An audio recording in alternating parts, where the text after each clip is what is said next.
Hello and welcome to 5 Minutes of Postgres. My name is Lucas, and today we'll have another episode in our series of Postgres Planner Quirks. Today we're going to talk about join column equivalence, and then there are issues with in-any filters not being considered as part of the equivalence class in Postgres. We'll start with this blog post by Deepak Mahto on his personal blog. In this post, Deepak describes the situation that he recently encountered on a Postgres Slack where there was an interesting performance issue involving a SQL query that joins two tables with an any filter applied to one of the tables. And I happen to have been in that same conversation. And in that conversation, somebody had brought a query, or rather a subset of a query, where they were seeing quite a slowdown in this particular join. And they were essentially concerned that it takes up to 4 seconds to do this part of the query plan. And they were seeing a nested loop with between 3,000 to 9,000 loops on the inner side of the nested loop. The question here was, is there a way to make it pick a more efficient type of join? Even when turning nested loop join off, they get a query that doesn't finish executing because it results in a sequential scan. Now, my initial realization when I looked at the explain plan was that I thought they were seeing an index condition that was requiring the use of a parameterized index scan.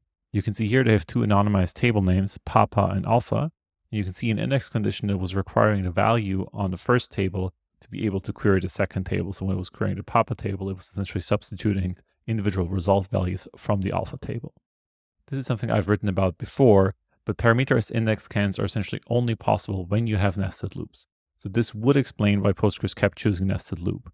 However, I had missed something in the first query, which is the fact that the Alpha Quebec column they're querying on here is also the equality column in the join condition, which means technically Postgres should be able to know that you're looking for this particular value of document IDs in both the Papa and the Alpha table. It's the exact same set of IDs.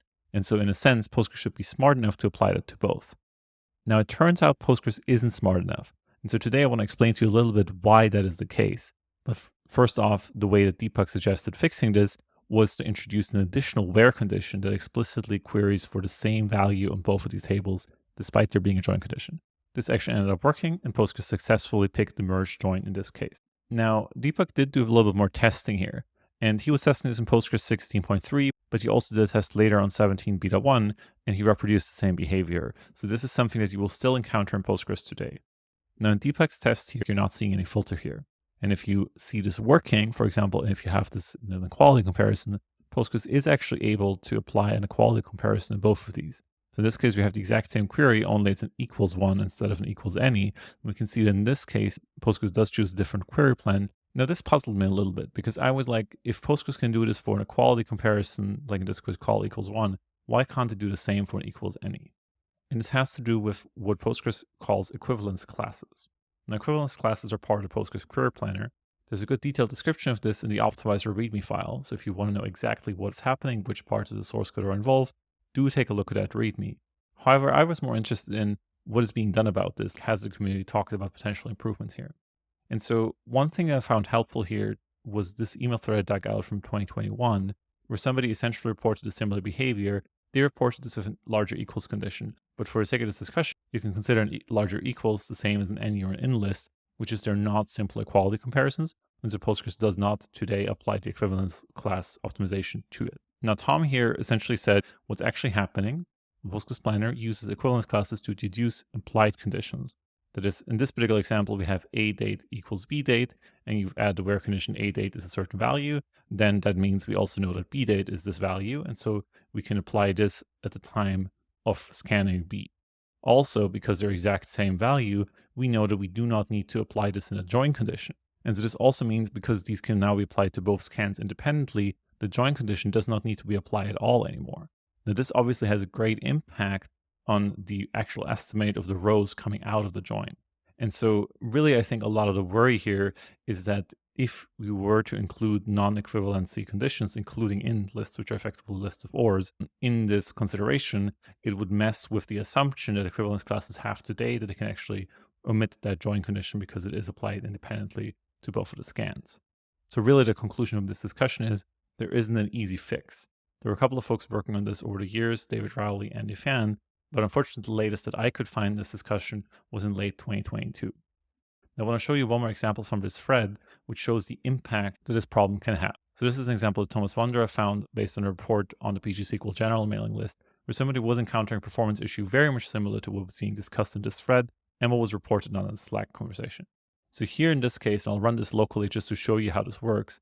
We're creating two tables and we're inserting a bunch of data, and this intentionally inserts a little bit more data just so we have something to test with.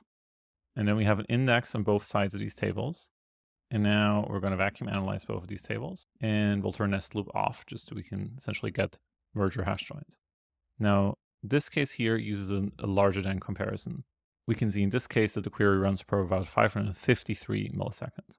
You can see that the index condition only shows up on T1, not on T2, right? That's essentially our problem case here. Despite us having this using clause, it doesn't actually mean that the condition gets automatically applied to both tables. And so if we were to essentially rewrite this query and we were to change this to include an explicit condition for T2, then the query goes from 550 milliseconds to less than a millisecond. So tremendous speed up here. And of course, this is going to be situational, but in this case, just the fact that index condition is now on both tables before the join makes this a lot faster. Note that the merge condition still exists. So just to compare this, if we did an equality comparison, then of course, Postgres would actually be able to skip over this. But in this case, it does not need to have a join condition because of the equivalence class mechanism that Tom noted on the mailing list. Now, if we were to change this to an in list, we can see the same behavior. It takes about 200 milliseconds. And then if I add the condition on the other table, then suddenly it becomes 0.1 milliseconds. So you can have over 2,000 times speed up just by adding that extra condition. Thank you so much for listening. This was 5 Minutes of Postgres. Subscribe to our YouTube channel to hear about next week's episode, and talk to you next week.